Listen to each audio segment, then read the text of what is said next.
Hey everybody! In this video I want to give you my review for the release version of Kings and Heroes. For those of you who aren't familiar with this game, this is a co-op friendly first or third person MMORPG which has recently been released out of early access on Steam.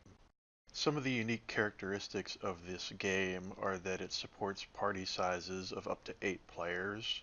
Each particular class that can be played as in the game has a special movement ability triggered by a double jump, such as teleportation in the case of the wizard, a grappling shot in the case of the ranger, or a Mario Brothers style double jump in the case of the champion.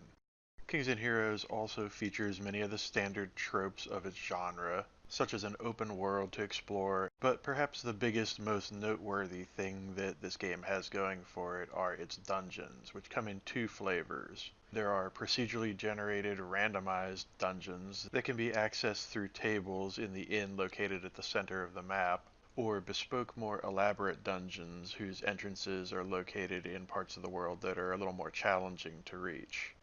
One of the biggest things that I feel is very important in assessing this game is to understand what sort of game it is, in terms of its cost to consumers and the development resources employed in its creation.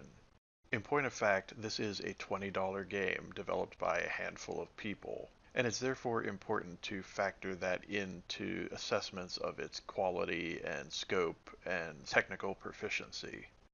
It's also very important to understand that in a lot of ways Kings and Heroes is a very old school game in terms of its design. It harkens back to a time before golden paths and extensive tutorials, and a lot of the hand-holdy, kid glove oriented development practices that have become commonplace in the video game industry these days. And what that means to a certain extent is that this game will absolutely not be for everybody. The good news is that if what I've described here sounds at all appealing to you, there's a very good chance that you'll have an absolutely excellent time with this game. Are there occasional technical problems or aesthetic warts and wrinkles to be seen here? Absolutely there are. Are certain aspects of the game, such as the open world, a bit underdeveloped and thin on content? Yes indeed. But for every issue that Kings and Heroes has, and for every little thing that it does wrong, there are more than a few things that, in my opinion, it does very right. As someone who enjoys a bit of a challenge and a bit of a sense of discovery in games, and someone who absolutely enjoys being able to share that experience with a large group of friends, I think Kings and Heroes has quite a bit to offer even as it stands.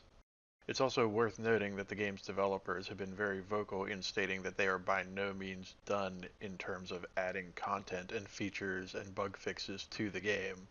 And there has indeed been a patch since its release to do just that sort of thing. Having followed this game throughout its development process and having spent quite a bit of time with it in early access, and seeing its various evolutions and transformations, I feel confident in saying that this is a good game that is only going to get better with time, and therefore find it pretty easy to recommend to anyone who finds what they're seeing or hearing here at all interesting. As always, if you have enjoyed this video, be sure to hit that like button. If you'd like to see more videos from me in the future, be sure to hit subscribe, and I will see you next time.